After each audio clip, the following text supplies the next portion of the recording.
إن الحمد لله نحمده ونستعينه ونستغفره ونعوذ بالله من شرور أنفسنا ومن سيئات أعمالنا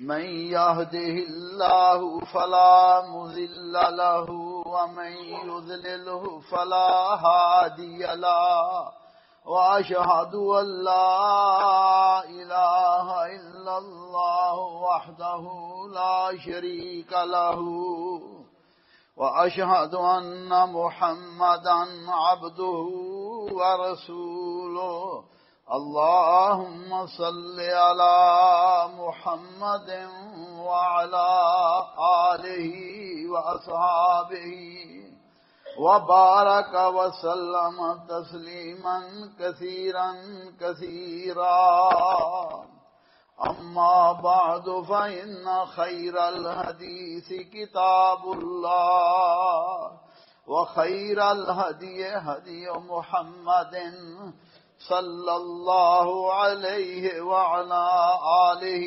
وسلم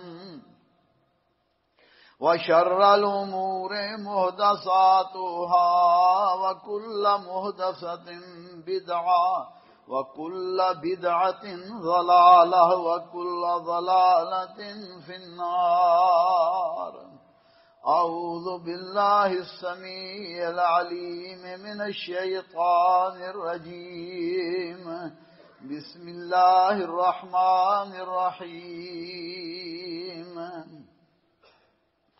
الله لا إله إلا هو الحي القيوم لا تأخذه سنة ولا نوم له ما في السماوات وما في الأرض من ذا الذي يشفع عنده إلا بإذنه يعلم ما بين أيديهم وما خلفهم ولا يحيطون بشيء من علمه إلا بما شاء وسع كرسيه السماوات والأرض ولا يؤوده حفظهما وهو العلي العظيم الله لا إله إلا هو الحي القيوم اللہ تعالی ہی معبود برحق ہے جس کے سوا کوئی معبود نہیں الحی القیوم لا تأخذہ سنۃ ولا نوم جسے نہ اونگ آئے اور نہ نیند آئے لہ ما فی السماوات وما فی الارض اس کی ملکیت میں زمینوں اور آسمانوں کی تمام چیزیں ہیں من ذا الذی یشفع عندہ الا بإذنہ کون ہے جو اس کی اجازت کے بغیر اس کے سامنے شفاعت کرے یعلم ما بین ایدیہم وما خلفہم وہ جانتا ہے جو ان کے سامنے ہے اور جو ان کے پیچھے ہے وَلَا يُحِيطُونَ بِشَيْءٍ مِّنْ عِلْمِهِ إِلَّا بِمَا شَاءَ اور وہ اس کے علم میں کسی چیز کا احاطہ نہیں کر سکتے مگر جتنا وہ چاہے وَلَا يَؤُودُهُ وَسِعَ كُرْسِيُّهُ السَّمَاوَاتِ وَالْأَرْضَ اس کی کرسی کی وسعت نے زمین و آسمانوں کو گھیر رکھا ہے وَلَا يَؤُودُهُ حِفْظُهُمَا وَهُوَ الْعَلِيُّ الْعَظِيمُ اور اللہ تعالی ان کی حفاظت سے نہیں تھکتا اور نہ ہی اکتاتا ہے وَهُوَ الْعَلِيُّ الْعَظِيمُ وہ تو بہت ہی بلند اور بڑا ہی عظمت والا ہے بہت ہی بڑا ہے بھائیو دوستو بزرگو قابل احترام خواتین اسلام آج کے خطبہ جمعہ کا موضوع آیت الکرسی کے فضائل اور اس سے جو ہمیں سبق حاصل کرنے چاہیے اس کے بارے میں ہے۔ رسول اللہ صلی اللہ علیہ وسلم نے حضرت ابی کعب رضی اللہ تعالی عنہ سے پوچھا تھا، اے ابو منذر، کیا تو جانتا ہے کہ کتاب اللہ کی کون سی آیت سب سے زیادہ عظمت والی ہے؟ تو انہوں نے جواب دیا آیت الکرسی۔ آپ نے فرمایا، اے ابو منذر، تیرا علم تمہیں مبارک ہو۔ اسی طرح وہ واقعہ آپ نے سنا ہوا ہے، لمبی حدیث ہے، سیدنا ابو ہریرہ رضی اللہ تعالی عنہ کی، رسول اللہ صلی اللہ علیہ وسلم نے صدقے کے مال پر ڈیوٹی لگائی، 3 رات کوئی شخص آتا رہا، وہ شیطان تھا، اور ان سے منت سماجت کر کے چھوٹ جاتا، آخر کار انہوں نے اسے پکڑ ہی لیا۔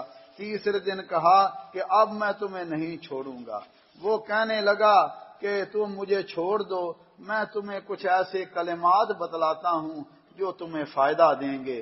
جب تم بستر پر جانے لگو تو آیت الکرسی پڑھ لیا کرو، اس سے تم اللہ کی طرف سے، اس سے تمہارے لیے اللہ ذوالجلال کی طرف سے ایک نگران مقرر ہو جائے گا، اور صبح تک شیطان تمہارے قریب نہیں آئے گا۔ جب رسول اللہ صلی اللہ علیہ وسلم سے حضرت ابو ہریرہ نے اس واقعہ کا ذکر کیا تو آپ نے فرمایا، اما انہو صدق وہو کذوب، فرمایا یاد رکھو وہ جھوٹا ہے لیکن اس کے باوجود بھی تمہیں سچی بات بتلا کر چلا گیا۔ میرے بھائیو دوستو، آیت الکرسی کے بارے میں حضرت امام ابو حنیفہ رحمہ اللہ نے اپنے شاگرد حضرت قاضی ابو یوسف رحمۃ اللہ علیہ کو کہا تھا، وَعَلَيْكَ وِرْدٌ مِّنَ الْقُرْآنِ، فرمایا تم ہر وقت تم قرآن کریم کی تلاوت کیا کرو، جیسا کہ آیت الکرسی اور سورہ اخلاص ہے، قل هو اللہ احد، کیونکہ یہ دونوں صورتیں ان میں اللہ کا ذکر ہے، اللہ کی توحید ہے اور تلاوت پر مشتمل ہیں۔ اور رسول اللہ صلی اللہ علیہ وسلم نے فرمایا، والذی نفسی بیدہ ان لہذہ آیہ لسانان و شفتین، فرمایا مجھے اس اللہ کی قسم جس کے ہاتھ میں میری جان ہے، اس آیت الکرسی کی ایک زبان اور 2 ہونٹ ہیں، یہ اللہ کے عرش کے پائے کے نیچے اللہ ذوالجلال کی تقدیس بیان کرتی ہیں۔ اور میرے بھائیو دوستو، علماء نے لکھا ہے کہ 3 قرآن کریم کی آیات ہیں جن میں اللہ ذوالجلال کا اسم اعظم ہے، اور اگر کوئی بندہ ان آیتوں کے ساتھ ان اللہ ذوالجلال کے اسماء الحسنی اسم اعظم کے ساتھ اللہ ذوالجلال سے دعا کرے، اللہ ذوالجلال اس کی دعا کو قبول کر لیتے ہیں۔ سب سے پہلی یہی آیت الکرسی کی پہلی آیت، اللہ لا الہ الا هو الحی القیوم، اور دوسری سورہ آل عمران کی پہلی آیت الف لام میم، اللہ لا الہ الا هو الحی القیوم، اور تیسری سورہ طٰہٰ کی آیت وعنت الوجوہ للحی القیوم، یہ حی القیوم اللہ ذوالجلال کے اسماء اعظم ہیں۔ اللہ ذوالجلال ہمیں توفیق عطا فرمائے کہ ہم جب بھی دعا کریں یہ آیتیں پڑھ کے اللہ ذوالجلال کے اسماء الحسنی کے ساتھ دعا کریں، اور اس یقین کے ساتھ کہ اللہ ہماری دعا قبول کر لے، اللہ دعا کو قبول کر لیتے ہیں۔ اس لیے آیت الکرسی کو انسان کو ہر وقت پڑھتے رہنا چاہیے اور اس پر محافظت کرنی چاہیے۔ رسول اللہ صلی اللہ علیہ وسلم نے فرمایا من قرأ آیت الکرسی فی دبر کل صلاۃ مکتوبہ، فرمایا جو بندہ آیت الکرسی ہر فرض نماز کے بعد پڑھتا ہے، فرمایا اسے سوائے موت کے جنت میں داخل کرنے کی اور کوئی چیز نہیں ہے۔ جب فوت ہو جائے گا اللہ ذوالجلال اسے جنت الفردوس عطا فرما دیں گے۔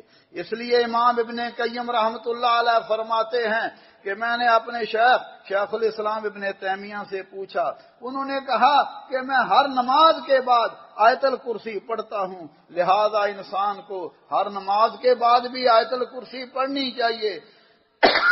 اور جب بستر پر آئے سونے کے لیے وضو کر کے آیت الکرسی پڑھے، اللہ ذوالجلال کی طرف سے اس کی نگہبانی ہو جائے گی، نگرانی ہو جائے گی۔ اسی طرح امام ابن تیمیہ رحمۃ اللہ علیہ فرماتے تھے اگر کسی کو آسیب ہو، کسی کو جادو کا اثر ہو، کسی کو اس طرح کی کوئی تکلیف ہو، اگر کوئی شخص صدقے دل کے ساتھ الفاظ اور معانی پر غور کر کے اور ان پر اعتماد کر کے آیت الکرسی پڑھتا ہے، اللہ ذوالجلال اس اثر کو زائل کر دیتے ہیں۔ اور یہ تجربے کی بات ہے میرے بھائیو دوستو۔ ہر مسلمان پر دن میں 8 مرتبہ آیت الکرسی پڑھنی چاہیے، ہر نماز کے بعد 5 مرتبہ، پھر صبح اور شام کے اذکار کے بعد، اور پھر رات کو سوتے وقت یہ 8 مرتبہ ہے۔ بعض علماء کہتے ہیں کہ 9 مرتبہ پڑھنی چاہیے۔ گھر کے میں رہتے ہوئے بھی 1 مرتبہ آیت الکرسی بندہ پڑھ لے، انسان کی اللہ ذوالجلال حفاظت فرما لیتے ہیں۔ میرے بھائیو دوستو بزرگو، آیت الکرسی میں سب سے پہلے اللہ ذوالجلال اپنی الوہیت کا ذکر فرما رہے ہیں، توحید کا ذکر فرما رہے ہیں۔ اللہ لا الہ الا هو الحی القیوم، یہ کلمہ لا الہ الا اللہ اتنا عظیم کلمہ ہے کہ اس کلمے کے لیے اللہ ذوالجلال نے زمین و آسمان کو، اس کلمے کے لیے اللہ ذوالجلال نے انسانوں اور جنوں کو پیدا کیا، اس کلمے کے لیے مسلمان اور کافر کے درمیان فرق ہوتا ہے، اور اس کلمے کے لیے اللہ ذوالجلال نے جنت کو پیدا فرمایا، اور جو اس کلمے کا انکار کریں ان کے لیے جہنم کو پیدا کیا۔ میرے بھائیو دوستو، اور یہی وہ کلمہ ہے جو ملت اسلامیہ کو متحد کرنے والا کلمہ ہے، اور یہی کلمہ اخلاص ہے، حق کی گواہی ہے، حق کی پکار ہے، اور شرک سے بیزاری ہے۔ اور یہ کلمہ سب سے بڑی اللہ کی نعمت ہے، اللہ کی سب سے بڑی نعمت اللہ کی توحید ہے، اور جو اللہ ذوالجلال نے صرف ان لوگوں کو عطا فرمائی ہے جو خلوص دل کے ساتھ اس کلمے پر عمل بھی کرتے ہیں اور اس کلمے کو پڑھتے بھی ہیں، اس کے معنی اور مفہوم کو جانتے ہوئے اس کے مطابق عمل کرتے ہیں۔ اور وہ لوگ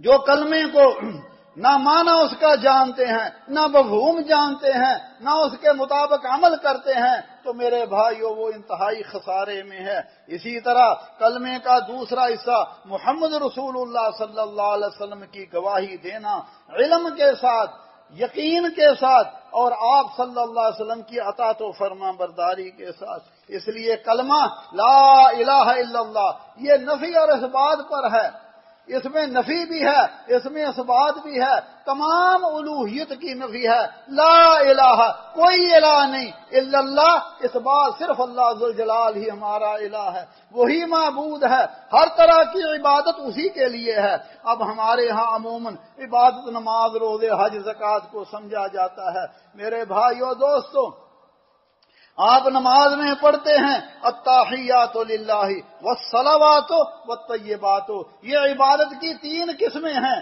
زبان سے انسان جو بھی کہتا ہے، ذکر کرتا ہے، مدد کے لیے پکارتا ہے، اور دل میں محبت ہے، دل میں خوف ہے، اسی طرح انسان اپنے اعضاء کے ساتھ جو بھی کام کرتا ہے، قیام کرتا ہے، رکوع کرتا ہے، سجدہ کرتا ہے، جو بھی اپنے جسم کے ساتھ اعضاء کے ساتھ کام کرتا ہے وہ صرف اللہ ذوالجلال کے لیے۔ زبان سے جو بھی کہتا ہے، جو بھی ذکر کرتا ہے وہ اللہ ذوالجلال کے لیے۔ اور بدن مال بھی اللہ نے دیا، مال خرچ کرتا ہے، کس طرح کا بھی خرچ کرتا ہے، کوئی نظر ہو، کوئی نیاز ہو، کوئی زکوٰۃ ہو، کوئی صدقہ ہو، کوئی خیرات ہو، ساری اللہ ذوالجلال کے لیے۔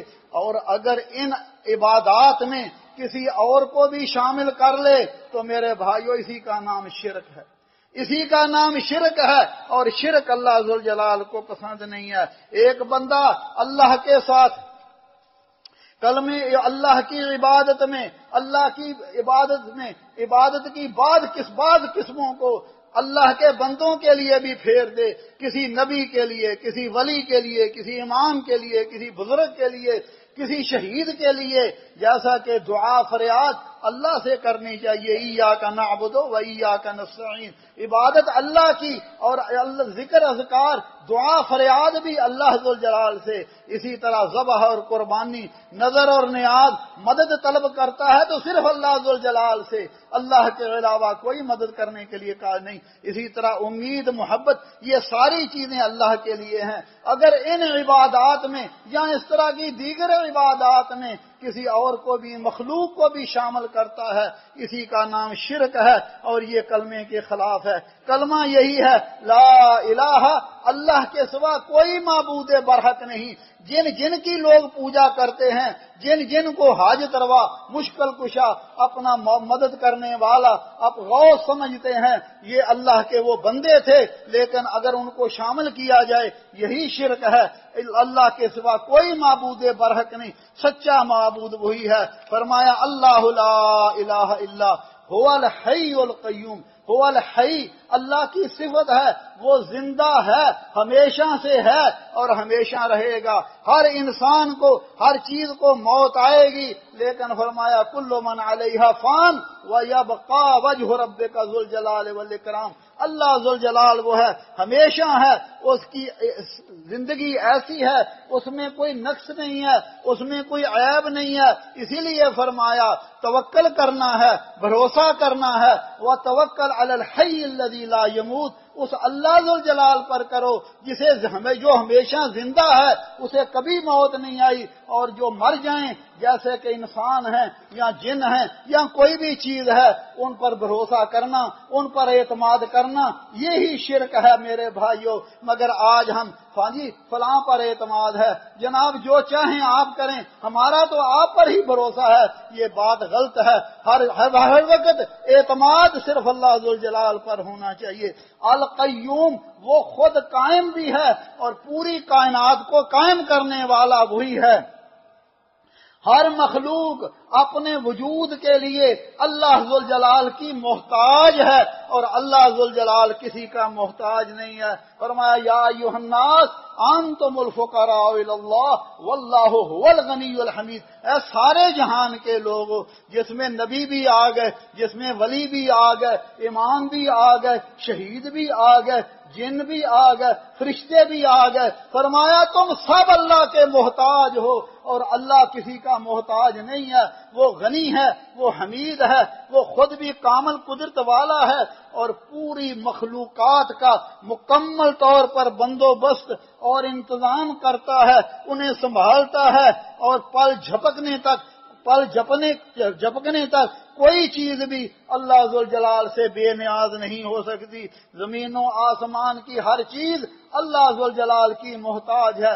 اللہ الصمد، اللہ بے نیاز ہے، اسے کسی کی ضرورت نہیں ہے، باقی جتنی مخلوق ہے وہ ساری اللہ ذوالجلال کی محتاج ہے۔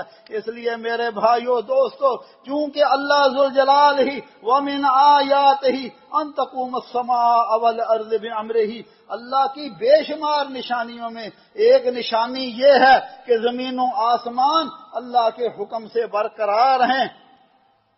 اللہ ذوالجلال کی ذات تمام مخلوقات پر تصرف کرتی ہے اور پوری کائنات کا وہ اکیلا مدبر بھی ہے، منتظم بھی ہے اور حاکم بھی ہے۔ اس لیے فرمایا وَاتَّخَذُوا مِن دُونِهِ آلِهَةً لَا يَخْلُقُونَ شَيْئًا وَهُمْ يُخْلَقُونَ ولا يملكون لانفسهم ضرا ولا نفعا ولا يملكون موتا ولا حیاتا ولا نشورا، فرمایا انہوں نے اللہ کے سوا اوروں کو بھی معبود بنایا، اوروں کو بھی حاجت روا مشکل کشا اور ان کو اپنی مدد کرنے والا بگڑی بنانے والا بنا لیا، حالانکہ فرمایا وہ خود پیدا ہوئے ہیں اور وہ کسی چیز کو پیدا نہیں کر سکتے۔ فرمایا ولا یملکون لانفسہم، وہ اپنے ذات کے بارے میں بھی نہ کوئی نفع کے نفع کر سکتے ہیں اپنا، اور نہ ہی نقصان کر سکتے ہیں، اور نہ ہی کسی کا فائدہ کر سکتے ہیں، اور موت کے زندگی کے بعد دوبارہ جی اٹھنے کے بھی وہ مالک نہیں ہیں۔ یہ سارے ہی عاجز ہیں، اس لیے عبادت ان کی نہیں ہے، عبادت صرف اللہ ذوالجلال وحدہ لا شریک کی ہے۔ الحی القیوم، جو زندہ ہے اسے کبھی موت نہیں آئے گی، وہ قیوم ہے، خود بھی قائم ہے، پوری کائنات اس کے ہاتھ میں ہے۔ فرمایا لا تاخذہ سنۃ ولا نوم، نہ اسے نیند آتی ہے نہ اسے اونگ آتی ہے۔ اگر اللہ کو اونگ آ جائے، اللہ کو نیند آ جائے، یہ نظام سارے کا سارا ختم ہو جائے۔ فرمایا نہ اسے تھکن آتی ہے۔ یہ نیند اور اونگ یہ نقص ہوتے ہیں، لیکن اللہ ذوالجلال ان تمام نقصوں سے پاک ہے۔ نہ ہی وہ نیند کا محتاج ہے، نہ ہی وہ اونگ کا محتاج ہے، لہذا اس کے علاوہ کسی اور کی بھی عبادت کرنا میرے بھائیو یہ غلط ہے، کیونکہ نبی صلی اللہ علیہ وسلم نے فرمایا ان اللہ لا ینام ولا ينبغي له ان ینام، فرمایا اللہ سوتا نہیں ہے اور نیند سونا اس کی ذات کے لائق بھی نہیں ہے۔ فرمایا لہو ما فی السماوات وما فی الارض، جو کچھ زمینوں میں ہے، جو کچھ آسمانوں میں ہے، سب کچھ اللہ کے ساتھ ہے، اور اللہ ذوالجلال کے علاوہ زمین و آسمان کا کوئی بھی مالک نہیں ہے، کوئی بھی مختار نہیں ہے، نہ ہی کسی نے زمین کا کچھ حصہ پیدا کیا، نہ ہی آسمان کا کچھ ٹکڑا کسی نے بنایا۔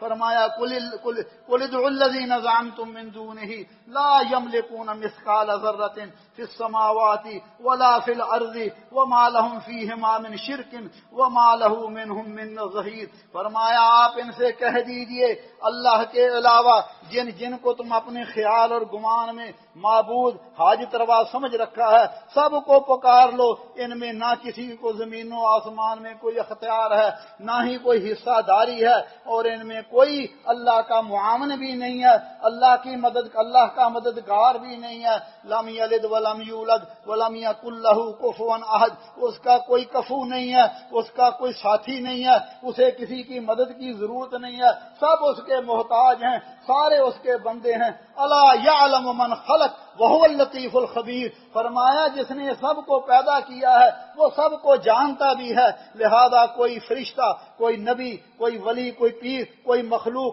نہ ہی مستقل طور پر کسی چیز کی مالک ہے، اپنی جان کے مالک نہیں ہے، نہ ہی شراکت ہے، لہذا انسان اس زندگی میں کسی چیز کا مالک نہیں ہے۔ جتنا اللہ نے کسی کو اختیار دیا ہے اتنا ہی ہے میرے بھائیو دوستو۔ لہذا عبادت صرف اللہ ذوالجلال کی ہی کرنی چاہیے، اللہ کو ہی دکھ سکھ میں پکارنا چاہیے، مصیبتوں میں، عبادت میں، قیام، رکوع، سجدہ، یہ ساری عبادتیں ہیں، یہ اللہ ذوالجلال کے لیے ہیں۔ نبی صلی اللہ علیہ وسلم کو حکم دیا اللہ مالک نے، فرمایا ہے میرے حبیب صلی اللہ علیہ وسلم آپ اعلان فرما دیجئے قل ان صلاتی و نسکی و محیای و مماتی للہ رب العالمین لا شریک لہ وبذالک امرت وانا اول المسلمین۔ کہہ دیجئے میری نماز، میرا قیام، میرا رکوع، میرا سجدہ، فرمایا میری قربانی، نظر نیاز، میری زندگی، میری پوری زندگی اور میری موت اللہ ذوالجلال کے لیے ہے۔ لا شریک لہ، اس میں اللہ کا کوئی شریک نہیں ہے، کوئی ساجی نہیں ہے، کوئی ساتھی نہیں ہے۔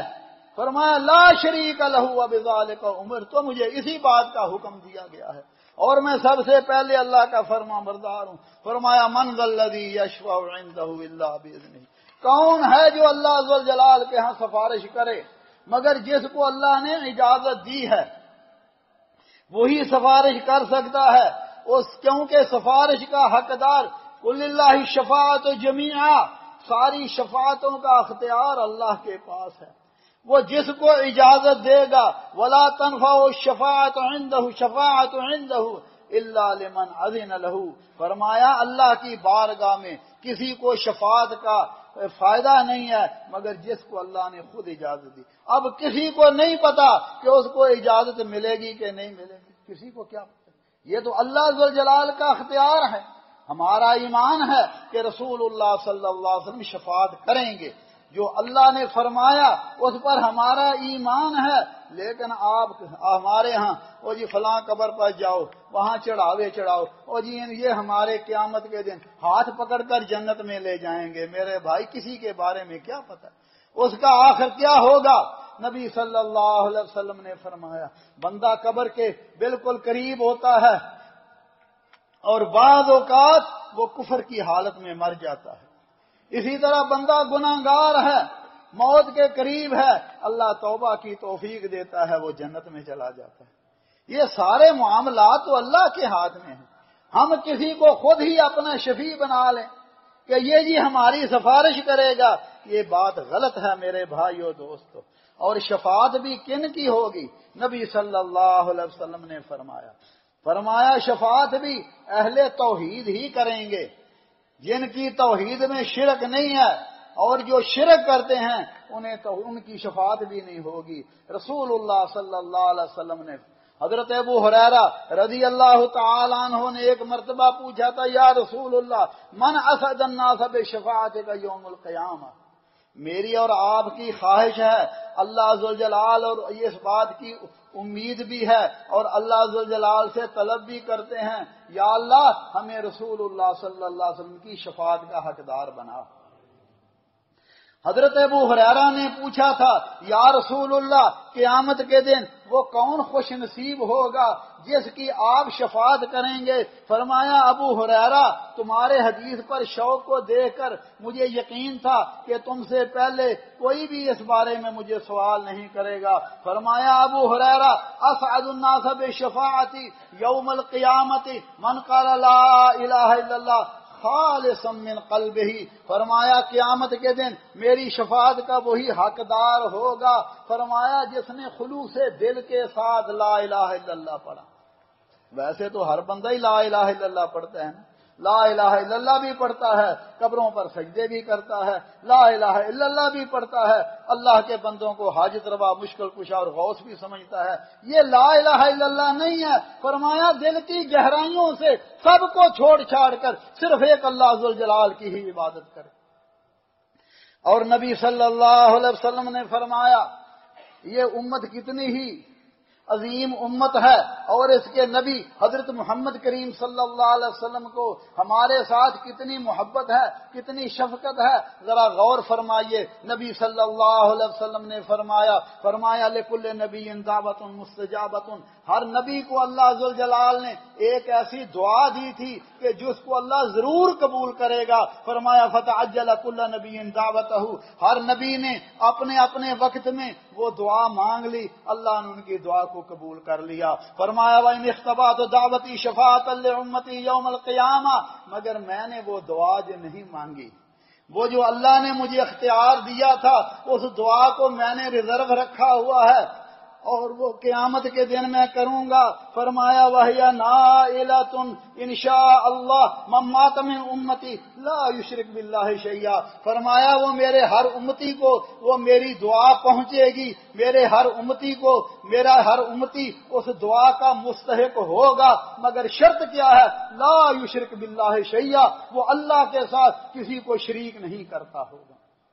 اگر شرک کرتا ہے میری شفاعت کا حقدار نہیں ہے۔ لہذا میرے بھائیو دوستو، جو مشرکین مکہ تھے ان کو جب کہا جاتا تھا تم ان کو کیوں پوجتے ہو، ان کے نام کی نظر نیاز کیوں دیتے ہو، ان کے آگے چڑھاوے کیوں چڑھاتے ہو، تو کیا کہتے تھے؟ وَيَعْبُدُونَ مِن دُونِ اللَّهِ مَا لَا يَضُرُّهُمْ وَلَا يَنفَعُهُمْ وَيَقُولُونَ هَؤُلَاءِ شُفَعَاؤُنَا عِندَ اللَّهِ، فرمایا اللہ کے علاوہ ایسوں کی پوجا کرتے ہیں جو انہیں کو نفع دے سکتے ہیں نہ نقصان دے سکتے ہیں، اور دلیل کیا دیتے ہیں؟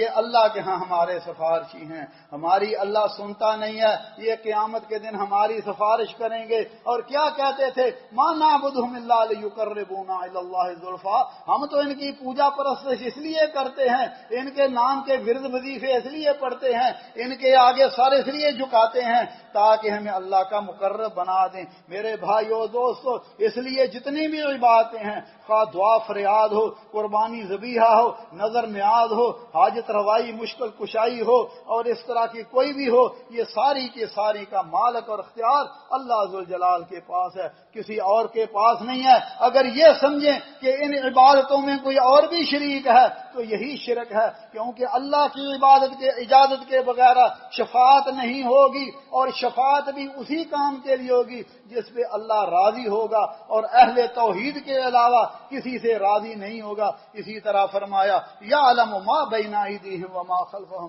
جو کچھ زمینوں میں ہے، جو کچھ آسمانوں میں ہے، اللہ ذوالجلال اس کو جانتا ہے، وہی عالم الغیب ہے۔ اس نے جتنا نبی کو بتایا اتنا ہی ان کو پتا ہے، اس سے زیادہ ان کو پتا نہیں ہے۔ یعلم ما بین ایدیہم وما خلفہم، وہ انسانوں کے آگے پیچھے جو بھی کچھ ہے وہ جاننے والا ہے۔ اور میرے بھائیو، یہ اللہ ذوالجلال کا اختیار ہے۔ ولا یحیطون بشیء من علمہ الا بما شاء، مخلوق اس کے علم میں کسی چیز کا احاطہ نہیں کر سکتی مگر جتنا اللہ نے ان کو علم دیا ہے۔ اور مخلوق کا علم کتنا ہے؟ فرمایا وما اوتیتم من العلم الا قلیلا، فرمایا اللہ نے تھوڑا علم ان کو دیا ہے، باقی سارا علم اللہ ذوالجلال کے پاس ہے۔ واللہ اخرجکم من بطون امہاتکم لا تعلمون شیئا، فرمایا اللہ نے تمہیں ماں کے پیٹوں سے نکالا، تم کچھ نہیں جانتے تھے، یہ سارا علم اللہ ذوالجلال نے دیا ہے۔ جتنا اس نے کسی کو بتایا اتنا ہی پتا ہے، لیکن جتنا نہیں بتایا وہ کسی کو کچھ پتا نہیں ہے۔ واسع کرسیہ السماوات والارض، اس کی کرسی نے زمین و آسمان کو گھیرے میں لیا ہوا ہے۔ اللہ کی کرسی، نبی صلی اللہ علیہ وسلم نے فرمایا اللہ ذوالجلال کی کرسی، زمین و آسمان یہ سارے بچھا دیے جائیں، ساتوں آسمان اور ساتوں زمینیں بچھا دیے جائیں تو کرسی کے مقابلے میں اتنے چھوٹے ہیں جتنے جنگل میں کوئی انگوٹھی رکھی ہو۔ جنگل میں کوئی انگوٹھی ہو اتنے چھوٹے ہیں یہ زمین و آسمان اللہ ذوالجلال کی کرسی کے سامنے۔ اسی طرح اللہ کی کرسی اللہ کے عرش کے سامنے اتنی چھوٹی ہے جتنے کہ جنگل میں انگوٹھی رکھی گئی ہو۔ فرمایا ولا یحیط یعلم، اللہ ذوالجلال، لہذا انسان کو چاہیے وہ اللہ کی عظمت کو پہچانے، اللہ مالک کو پہچانے۔ فرمایا وما قدر اللہ حق قدرہ، جیسے اللہ کو پہچاننا چاہیے تھا ان لوگوں نے اپنے رب کو نہیں پہچانا، رب کی قدر نہیں کی۔ فرمایا والارض جمیعا قبضتہ یوم القیامۃ والسماوات مطویات بیمینہ، یہ ساتوں زمینیں قیامت کے دن اللہ کے دائیں ہاتھ میں ہوں گی اور اس کے اوپر آسمانوں کو لپیٹا ہوگا، اور اللہ فرمائیں گے لمن الملک اليوم، آج کس کی بادشاہی ہے؟ این الجبارون این المتکبرون، وہ دنیا میں تکبر کرنے والے، دنیا کے بادشاہ کہاں ہیں؟ کوئی بول نہیں سکے گا۔ پھر اللہ خود ہی فرمائیں گے للہ الواحد القہار، آج بادشاہی صرف اللہ ذوالجلال، ہمارا رب وہ ہے، ہمارا مالک وہ ہے، اور جو کہتا ہے نحن اقرب الیہ من حبل الورید، میں تمہاری شاہ رگ سے بھی قریب ہوں، ادعونی استجب لکم، تم مجھے پکارو تو صحیح، میں تمہاری پکار کو سنوں گا، قبول کروں گا۔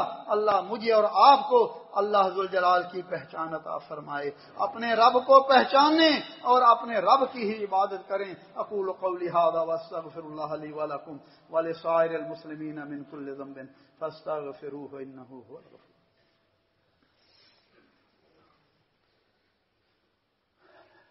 الحمد للہ وسلام علی عبادہ الذین اصطفى، اشہد ان لا الہ الا اللہ وحدہ لا شریک لہ واشہد ان محمدا عبدہ ورسولہ صلی اللہ علیہ وعلی آلہ وسلم ولا یؤودہ حفظہما، زمین و آسمان کی نگرانی اس کو تھکاوٹ نہیں دیتی، وہ تھکتا نہیں ہے۔ یہ اللہ ذوالجلال کی عظمت اور اس کی قدرت کامل اور اس کی قوت کاملہ کی نشانی ہے کہ سارے زمین و آسمان کا پورا نظام وہ چلا رہا ہے، ہر چیز اس کے ہاتھ میں ہے، لیکن وہ تھکتا نہیں ہے۔ انسان کتنا بھی بڑا کیوں نہ ہو آخر کام میں تھک بھی جاتا ہے، نیند بھی آ جاتی ہے، لیکن اللہ ذوالجلال ان چیزوں سے بری ہے۔ اللہ ذوالجلال کو نہ تھکاوٹ آتی ہے نہ ہی اسے نیند آتی ہے۔ وَهُوَ الْعَلِيُّ الْعَظِيمُ، وہ بلند ہے، وہ علی ہے، وہ اپنی مخلوقات سے اوپر ہے۔ الرحمن علی العرش استویٰ۔ آج کسی کو پوچھا جائے اللہ کہاں، کہتا ہے ہر جگہ موجود ہے۔ اللہ ذوالجلال اپنی ذات کے ساتھ وَهُوَ الْعَلِيُّ الْعَظِيمُ، وہ بلند ہے۔ وَهُوَ الْقَاهِرُ فَوْقَ عِبَادِهِ، وہ اپنے بندوں پر زبردست ہے، ہر چیز اس کے اختیار میں ہے، لیکن وہ ہر جگہ نہیں ہے اپنی ذات کے ساتھ، مگر اپنے علم کے ساتھ، اپنی قدرت کے ساتھ ہر چیز اس کے اختیار میں ہے۔ وہ ہر چیز کی آواز کو بھی سنتا ہے اور دیکھتا بھی ہے۔ خواہ تم چھپ کر کوئی بات کرو یا ظاہر بات کرو، وہ سنتا ہے، لیکن ہے کہاں؟ وَهُوَ الْعَلِيُّ الْعَظِيمُ، وہ علی ہے، وہ بلند ہے، وہ اپنے عرش پر مستوی ہے، عظیم ہے، وہ عظمت والا ہے۔ اور میرے بھائیو دوستو، اس کا شان اور اس کی مقام اتنا بڑا ہے، اس لیے ہمیں اپنے رب کو پہچاننا چاہیے، اللہ ذوالجلال سے ہی دعا کرنی چاہیے، اللہ ذوالجلال سے ہی فریاد کرنی چاہیے، اللہ ذوالجلال کو ہی حاجت روا، مشکل کشا، بگڑی بنانے والا، ہر چیز کا اختیار صرف اللہ ذوالجلال۔ انسان جس کے ہاتھ میں اپنا سانس نہیں ہے، اپنا جسم نہیں ہے، جو اپنی صحت تندرستی کا اختیار نہیں رکھتا، اولاد اس کے ہاتھ میں نہیں ہے، پھر اس کو کہنا مرنے کے بعد کہ اب وہ سب کچھ کر سکتا ہے، میرے بھائیو یہ عقیدہ غلط ہے۔ ہر حال میں اللہ ذوالجلال کے ہاتھ میں ہر چیز ہے، اور یہی عقیدہ توحید ہے۔ اللہ ہمیں اس پر استقامت عطا فرمائے۔ ربنا ظلمنا انفسنا وان لم تغفر لنا وترحمنا لنكونن من الخاسرين اللهم انك عفو تحب العفو فاعف عنا اللهم فاطر السماوات والارض انت ولينا في الدنيا والاخره توفنا مسلمين والحقنا بالصالحين اللهم ارنا الحق حقا وارزقنا اتباعه وارنا الباطل باطلا وارزقنا اجتنابه۔ رب کریم غفور رحیم، اللہ ہمارے گناہوں کو معاف فرما، یا اللہ دین پر استقامت نصیب فرما، یا اللہ ہمیں جتنے بھی بیمار ہیں اللہ ہمیں بھی ہمارے بیماروں کو شفا کاملہ عاجلہ عطا فرما، ایسی پیاری صحت عطا فرما کہ اس کے بعد بیماری نہ رہے۔ رب کریم ہمیں بھی شفا کاملہ عاجلہ عطا فرما۔ میرے ماموں جان ڈاکٹر الیاس صاحب بیمار ہیں، شدید بیمار ہیں، ان کے لیے دعا فرمائیں، اللہ انہیں شفا کاملہ عاجلہ عطا فرما۔ یا اللہ ہمارے والدین پر رحم فرما، جیسے انہوں نے بچپن میں ہم پر رحم کیا، ان میں جو زندہ ہیں اللہ انہیں صحت و عافیت عطا فرما، اور جو فوت ہو چکے ہیں اللہ ان کی مغفرت فرما۔ اللہ جتنے بھی مسلمان مرد عورتیں حالت ایمان میں اس دنیا سے چلے گئے اللہ سب کی مغفرت فرما، اللہ سب کی قبروں کو جنت کے باغ بنا۔ یہ کسی محمد رمضان صاحب نے لکھا ہے کہ ان کے عزیز محمد ارشد صاحب فوت ہو گئے ہیں، ان کے لیے سیالکوٹ میں، ان کے لیے دعا فرمائیں۔ یہ حاجی لطیف پہلوان فوت ہو چکے ہیں سیالکوٹ میں، ان کے لیے بھی دعا فرمائیں۔ اللہ ذوالجلال مرحومین پر رحم فرما، اللہ جو تیرے پاس دین تیرے پاس چلے پہنچ گئے ہیں اللہ سب کی قبروں کو جنت کے باغ بنا۔ یا اللہ غزہ کے مسلمانوں پر رحم فرما، اللہ کافروں کو نیست و نابود فرما۔ یا اللہ کا غزہ کے مسلمانوں کے مالوں جانوں عزتوں کی حفاظت فرما، اللہ غیب کے خزانوں سے ان کی مدد فرما۔ اللہم اللہ یا اللہ کفار کو نیست و نابود فرما، اللہم علیک الیہود والنصارى واعوانهم اللہم زلزل اقدامهم وشتت شملهم وفرق جمعهم وخالف بين كلمتهم وانزل بهم بأسك الذي لا ترده عن القوم المجرمين۔ عباد الله رحمكم الله ان الله يأمر بالعدل والإحسان وإيتاء ذي القربى وينهى عن الفحشاء والمنكر والبغي يعظكم لعلكم تذكرون۔ اذكروا الله يذكركم وادعوه يستجب لكم ولذكر الله أكبر والله يعلم ما تصنعون۔ واقم الصلاة۔